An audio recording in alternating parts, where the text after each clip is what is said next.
Hey everyone! Today, we're diving into a fascinating mystery about the Grand Canyon.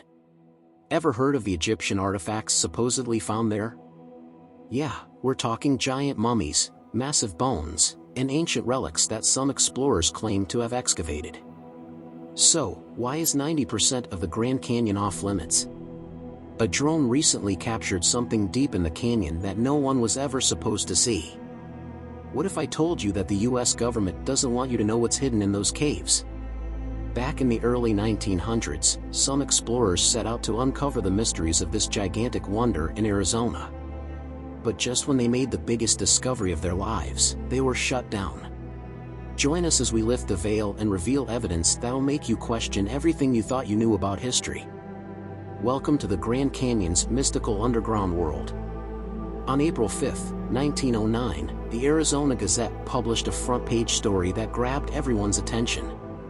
It was about some strange caves and artifacts found in the Marble Canyon area of the Grand Canyon.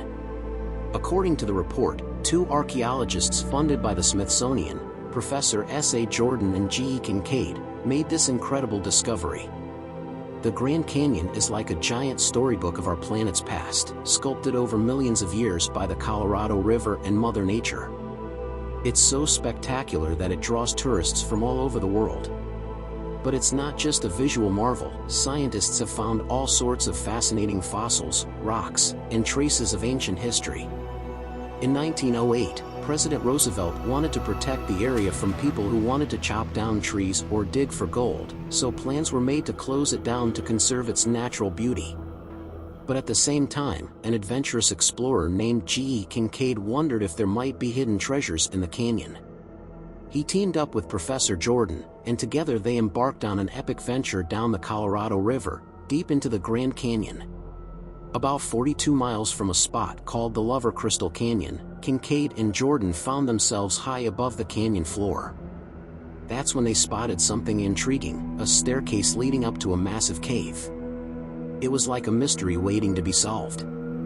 Excited, they climbed the staircase and entered the cave, hoping to find minerals and gold. But what they discovered was even more astonishing. Inside, they found rooms with oval entrances and fancy ventilation systems, like cozy living spaces.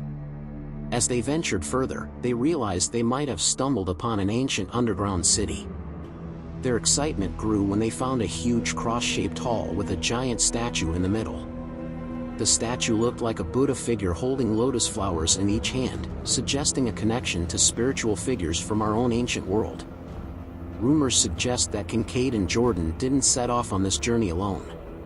Some believe they were appointed by the Smithsonian. After their exploration, they returned to share their amazing discovery, hoping to involve more people in exploring this massive underground city. But here's where it gets interesting.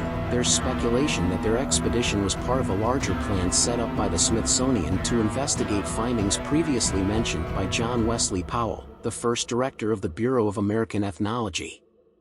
Powell, a military figure and head of the United States Geological Survey, had talked about finding many caves during his expedition down the Grand Canyon in 1870. He and his crew stumbled upon signs of old civilizations, like beaten paths, ruins, hieroglyphs, and pottery. Fast forward to January 2014, when information surfaced about Jordan's expedition being set up by the Smithsonian to check out Powell's findings. This twist explains why Kincaid and Jordan aren't in the official Smithsonian records. The more fascinating part? Powell's explorations suggested there might be something valuable in the Grand Canyon. Could it be gold, minerals, or something more mysterious? One thing's for sure, it was important enough to catch the attention of Kincaid and Jordan. What Kincaid ended up finding might not be completely new to us. Native tribes around the Grand Canyon have been telling mystical stories for decades. Tribal stories hint at an underground civilization, adding to the mystery. The Hopi tribe, for instance, talks about their ancestors living in an underground city within the Grand Canyon. According to Hopi stories, this cave was home to a people who captured anyone who entered, making it a subterranean prison. An elder named Anip shared a tale of two young women who went into the cave and disappeared, only to return years later describing a mesmerizing underground world. When you combine official historical records with native legends, the Grand Canyon's mystery deepens. Once Kincaid and Jordan entered the cave, they realized those tribal stories might actually be true. They discovered an intricate system in a new world. As they ventured deeper, they stumbled upon copper tools, carvings resembling Egyptian hieroglyphs, and even giant human mummies wrapped in dark linen. Kincaid mentioned taking photos with a flashlight, but those snaps were never found. Now, here's where the controversy kicks in. After sharing their discoveries with the Smithsonian, Kincaid and Jordan were met with silence. The Smithsonian claims they don't know anything about this discovery.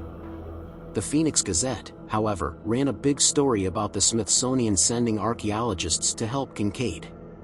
But now, there's no trace of any artifacts or information about this underground settlement. Some believe there might have been contact with non-native people before Columbus, shaking up our understanding of history. Others entertain the idea that the settlement Kincaid found could be evidence of ancient aliens. So, why is this area off-limits? Supposedly for safety reasons. But could it be to cover up these discoveries? The Smithsonian's lack of records and their denial add to the intrigue. The Grand Canyon's history is filled with stories of ancient civilizations and mysterious findings. The Anasazi, known as the Ancient Ones, left behind strange stone structures that still puzzle experts today. Places like Mesa Verde, Four Corners, Mummy Cave, and others are scattered with ruins that line up with the movements of the sun and moon. And let's not forget Stanton's Cave, which has evidence of ancient human habitation and intriguing finds. The Smithsonian's involvement in suppressing certain archaeological findings has been questioned over the years. Could it be that Kincaid and Jordan's discoveries were too groundbreaking? Conspiracy theorists suggest that the Smithsonian deliberately destroyed artifacts to maintain a particular historical viewpoint. Man-made mounds and fire-hued coffins that mysteriously disappeared only fuel these suspicions. In the end, what's the real truth about Kincaid's expedition? Some say these caves were a gateway to another dimension, while others believe local authorities are keeping the area under wraps to avoid public panic. Whether the Grand Canyon holds evidence of a forgotten Egyptian civilization or a portal to another world, one thing is for sure, we need to know more. Until someone ventures back into those caves, the mystery remains. Thanks for watching, and we'll see you in the next video.